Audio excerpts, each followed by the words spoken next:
Good evening, Anne Arundel County. Good evening, America. Welcome to the 51st edition of Promoting Don't Get Fooled Again with Class. I'm your host, Anthony Bynum. The name of our production company is the Glen Burnie Players. These are exciting times in Anne Arundel County. These are exciting times. It's been a little cool the last couple of days. Sunny but cool. So I'm not sure what that's all about, but we have a fine show for you. So before we start the actual segments of the show, we have some shout outs.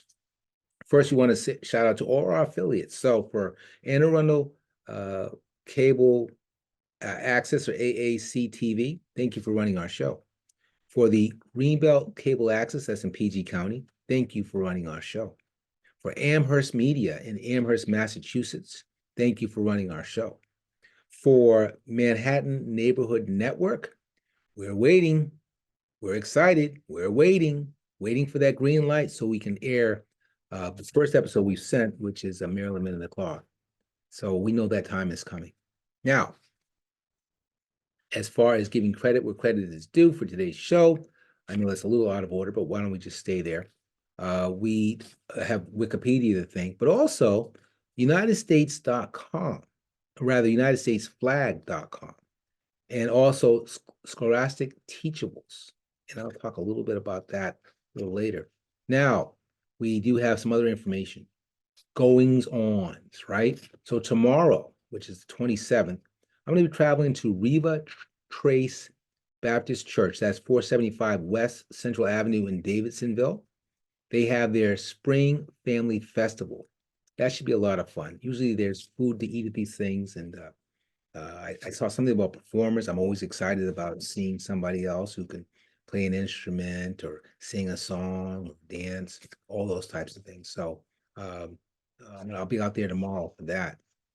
The 18th, Ferndale Day, and jazzing with the Ushers. So first, Ferndale Day. There's some logistical things to mention. I've mentioned the last couple weeks that the parade starts in the morning, and most of the events will be held at the Senator Wagner Field. However, in a meeting last night, I was informed that some things will be going on over at the fire department. The fire department is literally down the street, maybe, I'm not even sure it's a mile, but they're going to have the dunk tank there, and maybe a vendor will be set up, some food vendors will be set up there, because that's where the EMS people are, okay? And there might be another event or so over there. I'm not exactly sure. So I guess the goal is you have this beautiful day, and you have all these events, and you have this foot traffic going down that street behind the rail. I'm not sure what street that is, but that's the goal here, and it's something to be excited about. There are packets out and about. If you're interested in participating as a vendor, we have some sort of information table. I forget the term for that we're using. Look for these events, look for these packets out, because it's not too late to become part of this. And even if you don't become part of it, by going there, you're part of it. So these are exciting times, and we're really looking forward to this. Also, though, later that evening, after that winds down, 3:30 in the afternoon, 4 o'clock, something like that, head over to John Wesley United Methodist Church, because they're having jazzing with the Ushers. So that's exciting also. The band, Count the Cost, which is Wes Watkins' band, is going to be performing. So if you get a chance, you might want to check it out. You can still buy tickets, I believe. And it's just going to be a lot of fun. It's just going to be a lot of fun. Like I said, these are exciting times here in Anne Arundel County. So we also want to thank our underwriter, that is the cleaning chef. In the credits, you can see more information about that service. So everyone, let's rear back and get ready to get started, okay? So we're going to go to the screen share. And there it is right there. Most admired. So I want to take a look at Betsy Ross, the life of Betsy Ross. Now, she's credited as making the second flag. It essentially became the blueprint for the flag we have now. Okay, Old Glory. So let's talk a little bit about Betsy Ross. First of all, she was born January 1st, 1752. She died 1/30, 1836. She lived a long life. She was born in Gloucester, New Jersey. She died in Philadelphia. Now, her married name was Ross, but she was married a couple of additional times. She, uh, she outlived her husband. She had 3 husbands. So let's go ahead and go forward, right? The second husband was a gentleman named, last name was Ashburn rather, and the third was Claypool. And we'll talk a little more about them in a few minutes. So she was an American upholsterer, credited by relatives in 1870. So that's like 34 years after her death, of making the second official U.S. flag. Per the family, George Washington and 2 congressional committee members, Robert Morris and George Ross, asked her to make some changes to the flag that they already had, which would make it easier and speedier to cut in the lathe, rather. Now, there's no evidence, unfortunately, to support this. But what we do know is this. We do know that a Philadelphia seamstress named Margaret Manny sewed the first continental colors for the Alfred, a seagoing ship, in December of 1775. On New Year's Day, 1776, General Washington ordered the continental colors be raised on Prospect Hill in Somerville, Mass, to celebrate the birth of the Continental Army. The flag maintained the Union Jack, though. And when the British saw their flag from Boston, because that was the whole point of Washington, he wanted to make a statement. But when the British saw the flag, they weren't impressed. In fact, they thought it was a sign of surrender. Like, oh, I guess we'll be home for Christmas. They were wrong. Now, what we also know is that Ross made flags for the Pennsylvania Navy during the Revolution. The flags were overseen by the Pennsylvania Provincial Assembly's Committee of Safety, and its president happened to be, wait for it, Ben Franklin. Gunboats were commissioned and flags would be needed. Ross was hired. The idea that George Washington approached her to make this special flag, that's not all that far-fetched. It really isn't. I mean, she knew important people, and she was obviously very skilled. She was obviously very skilled. Now, she's the 8th of 17 children. Only 9 survived into adulthood, from what I understand. She grew up in a Quaker home. After her primary education, she was apprenticed to a upholsterer named William Webster.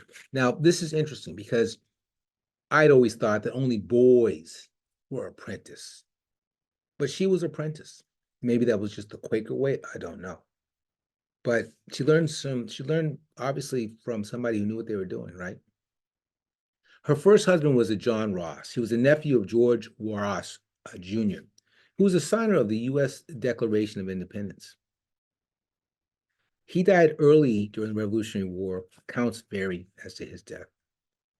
They had started in the upholstery business, and she continued to run it. Her second husband was a Joseph Ashburn, and he was a mariner. His ship, unfortunately, was captured by the Royal Navy, and he was tried for treason. He died in a British jail. He was died for treason because he was considered a Brit by birth. So that's how they did it back in those days. Now, she ended up marrying, her third husband was a John Claypool, who had met Joseph in the English Old Mill prison, and he informed her of his circumstances. They married, but she would outlive him also, but not before they had 5 daughters.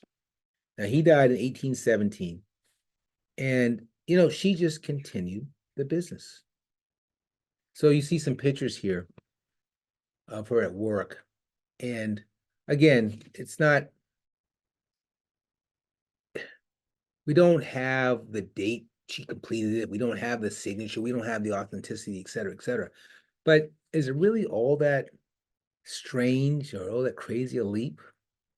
More than likely, her family just wanted to get the word out before it was too late. That's probably what happened, what went down. So we're going to move on to something of consequence regarding Anne Arundel County. And I was thinking about this. I said, well, again, something right underneath my feet. And it is Anne Arundel County Community College. Now, the main campus is located in Arnold, Maryland. It was founded in 1961 and is accredited by the Middle States Commission. It offers 46 associate degrees, 62 certification programs. Now, it has 5 different campuses. The endowment is $7.8 million. Let me say that again. $7.8 million. Yes, this is a community college, but it's a well thought of one. It's very, very well respected. I took a couple courses there myself, passed, thank you very much. Has a staff of 264 full-time individuals, and there's probably professors and regular staff, etc. Also has 804 part-timers.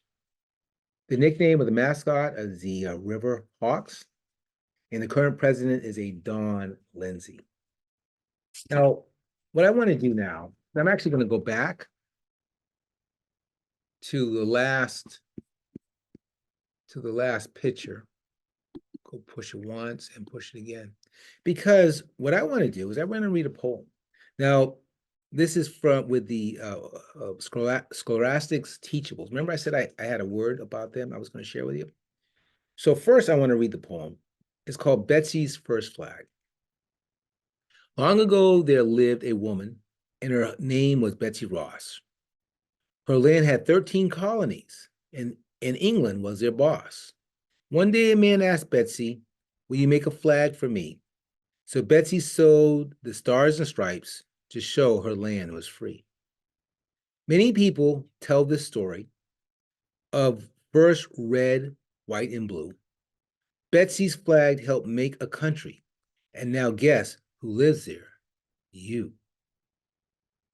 These scholastic teachables, the reason why I wanted to just mention them, because my mother-in-law, Mrs. Graves, Mrs. Dolores Graves, she's been gone for some time now, but she had a daycare, and it was a very successful daycare. For many years, everyone in town sent their kids there. She believed in teaching the kids the fundamentals early, said, because everyone can do it. So she, as a tool, she used those scholastic teachables. Sometimes there would be math, basic arithmetic, basic English, spelling words.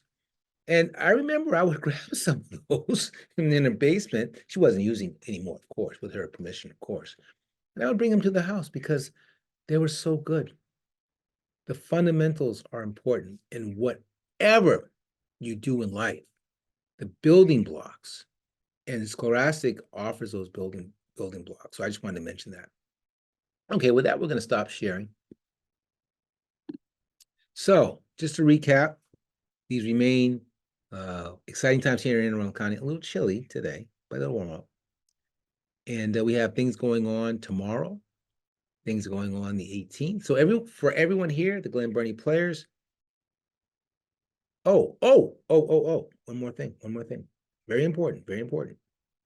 So we sent our newest program into post-production last week. Hopefully we have a rough draft soon. We are making some minor changes with Don't Get Fooled Again. Our focus will pretty much remain the same. However, we have a new name. As opposed to Don't Get Fooled Again, our new name for the show will be Community, Conversation, and Discovery. So it kind of stays on point with what we're doing. And I'm going to tweak things just a little bit. So with that, for everyone here, the Glen Burnie players, again, my name is Anthony Bynum. Until next time, bye-bye.